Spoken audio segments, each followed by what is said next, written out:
Dr. Justus Masa is a senior scientist with Ruhr University Bochum in Germany. He has also been an academic guest at Oxford University, and more prestigious and above all of those aspects on his academia, he's actually received an MSc from none other than Makerere University. I think that deserves a round of applause. That's better than Oxford University, guys. He has several to his name. If you look at his profile, if you're looking up, he's got several awards and accolades to his name. He's got over 25 publications under his name. But the one thing that caught my eye, which was the best, was that one of the awards that he has won is that he came second in the Uganda National Mathematics Competition, if I'm not mistaken. Unless that was wrong, but which means that I'm very, very confident that he is going to be able to not only read time, but also keep it in his presentation. Dr. Justus Masa.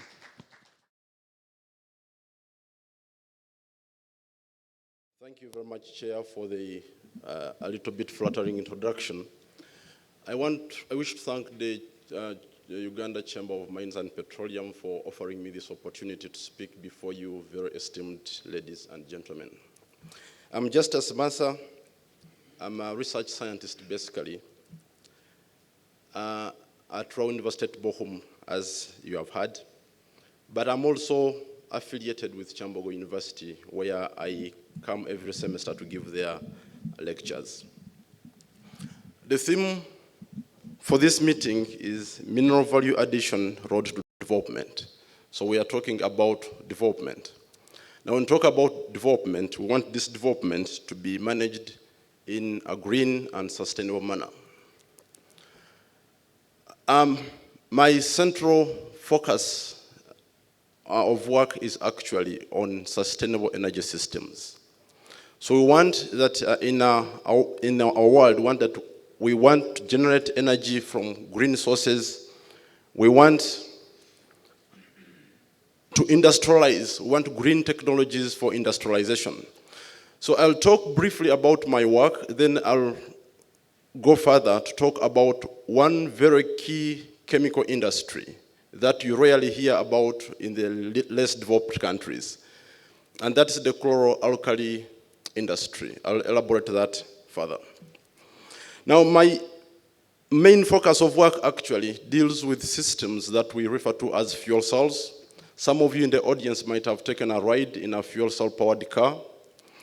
But we also work with systems that break water to generate hydrogen as a fuel, and we need this fuel in the fuel cells.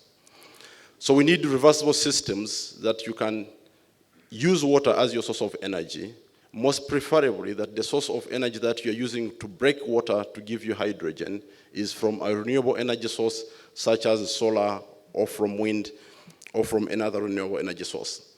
Now the other systems that I work with are what we call the metal air batteries. This will be your battery for the future. At the moment you use the lithium-ion battery as the state-of-art battery which is powering your gadgets that I see all over here, your phone, your iPad, those are lithium-ion batteries, which are the current state of the art. But the future battery will be the metal air battery. So my research also focuses partly on this.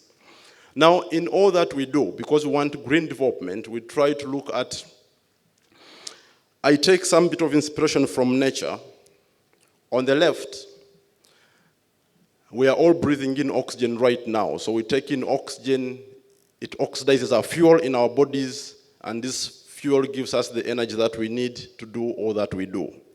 We use the same principle to look at exploring catalysts for fuel cells, which is the heart of the fuel cell. On the left, you have the oxygen factory of nature. That's the active center of photosystem 2, which is nature's machinery for producing oxygen that we need for our survival. So we combine these two principles and try to develop materials from everyday materials that we can reach to develop reversible systems that can split for us water, and the same systems we use them in fuel cells to provide us with energy.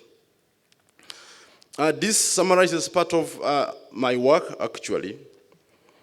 Angewandte Chemie is Germany's premium journal of applied electrochemistry. Now, it is the dream of every scientist to have their work accepted in such a journal. When we published part of our work in this journal, it attracted international attention, and it was relayed in several news outlets. RUB stands for Ruhr Universität Bochum. RUB chemists develop catalysts with two functions. The two functions I'm telling you about is catalysts which can speed up splitting water to give you hydrogen as a fuel, and use this fuel in a fuel cell to give you energy. Now, another bit of my work that I call the experiment of my life is this experiment. I started this experiment, then I went out to play soccer. When I came back, I wanted to check on my experiment, and when I entered the room, I was a little bit perplexed. This is a furnace which is running at 1,010 degrees Celsius, so I was a little bit scared by the glow in the room. I thought I'd burned everything. But in here, I was undergoing a very important synthesis. We were trying to make catalysts that split water to give you hydrogen, and we're trying to use raw materials that we can source, which are abundant in nature. The most interesting for me as a Ugandan is that these materials are derived from cobalt and nickel, which we have down there in Kasese. And when I made this discovery, last year I was actually inspired to come to the conference here last year because of this experiment. Otherwise, probably I would never come. I said, this experiment is nickel and it is cobalt, and these are minerals which will drive future energy markets, and this is very important for Uganda. It was upon this background that I was forced actually to find my own means of facilitation to come here last year. Now, I've come here today again with a different message. I am a chemist, and as a chemist, I know that the chloroalkali industry is the most giant chemical industry that you can imagine to have. Now, we are all here as modern men and women because we use cosmetics, we use body care products. You cannot have detergents, you cannot have soap without the chloroalkali industry. The chloroalkali industry is about chlorine. We know that chlorine is used massively to disinfect water, and this gave us a mileage to manage cholera and typhoid, which are deadly diseases. Now, this is a very small use. This is for public health. This is a very small use for the chemists. Disinfecting water is a footnote for us. Now, the massive industry here is the chlorine. Now, I came here because, again, we have Lake Katwe down in western Uganda. There were attempts earlier to try to exploit Lake Katwe, I think, for salt. Again, salt is a very minor industry for the chemists. Now, the chloroalkali industry that I'm talking about, unfortunately, this is not the best scheme I should have showed. But in the chloroalkali industry, you use salt, sodium chloride, many of you will know it. If it's concentrated, it's called brine. You run through electricity, you generate chlorine at the anode, and at the cathode, you generate hydrogen, but you also form hydroxide anions which react with sodium to give you caustic. Now, caustic is the material that you need for making detergents and soaps. Now, all caustics in this country, in Kenya and indeed the whole of the East African region, are imported either from China or India. So I'm here to speak about, we have a resource here. How can we make use of the Lake Katwe resource to build a local chloroalkali industry to give us caustic, which is, again, less important actually. Very important because we all need it to be clean and look neat. But Uganda is beginning to explore petroleum. Now, and they are dreaming of a refinery. When you're refining petroleum, on the side, you must have a petrochemicals industry. When you talk about the petrochemicals industry, you immediately come to plastics. Now, chlorine is a key ingredient in some of the most versatile plastics that run the engineering industry today. So we look around and we see plastics all over us. You touch something and this is plastics. PVC, polyvinyl chloride, it has chlorine in it. So when we begin to refine petroleum and we have ambitions for the chemical industry, then there's no choice but we have to think about how can we bring chlorine on the site to develop a petrochemical industry on the site. This is a schematic of the layout of how a chlor-alkali industry plant would look like. This is not of interest for you, so I save you that. Now, this chlorine tree shows you a variety of products that you can get from chlorine. As I mentioned before, to the chemist, this is the most enormous chemical industry that you can imagine of. You are unable to read most of these, but as I explained before, I mentioned the caustic, which we use in the detergents and others. We have chlorine, which is a reagent for so many conversions in the chemical industry. Now, in this scheme, this is not, unfortunately, not clear, but beneath some modern tools that we need, and just another very extensive tree of the chlorine industry. Now, the problem with the chlorine industry is that it is extremely energy intensive. It is only second to aluminum. Aluminum consumes enormous amounts of electricity to produce. Second to it comes the chlor-alkali industry.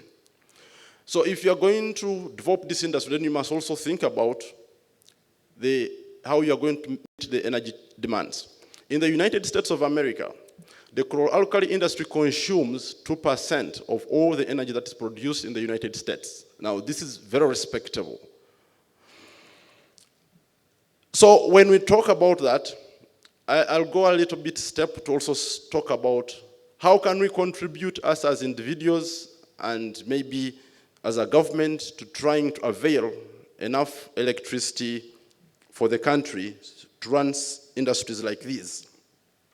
Now, I'll talk about domesticating energy generation. And I'll give a formula how this may be realized. Many of you here have solar panels at home. That's well and good. But I'll give an example of Germany. Germany introduced what we call the feed-in tariff, where if you generate energy domestically, you sell it to the energy supplier at a higher cost than you consume it.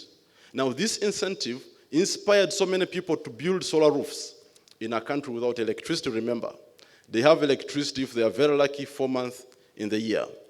So Germany has installed solar capacity of close to 40,000 megawatts. Remember that in Uganda, we have the total power generation in this country is less than 2,000 megawatts. Now, that means if we are ambitious and if we like, we can indeed create such an incentive. Usually you don't have to think about profits in this case. Solar is expensive, we know, but if you give incentives for who are producing it, who dare to produce it, incentives for sure, we can contribute massively to increase power generation in this country. If you create such incentives, we shall see more solar roofs coming up. People can go into energy farming. You see a solar energy park over there. These are private enterprises if the tariffs and the energy policies favor that.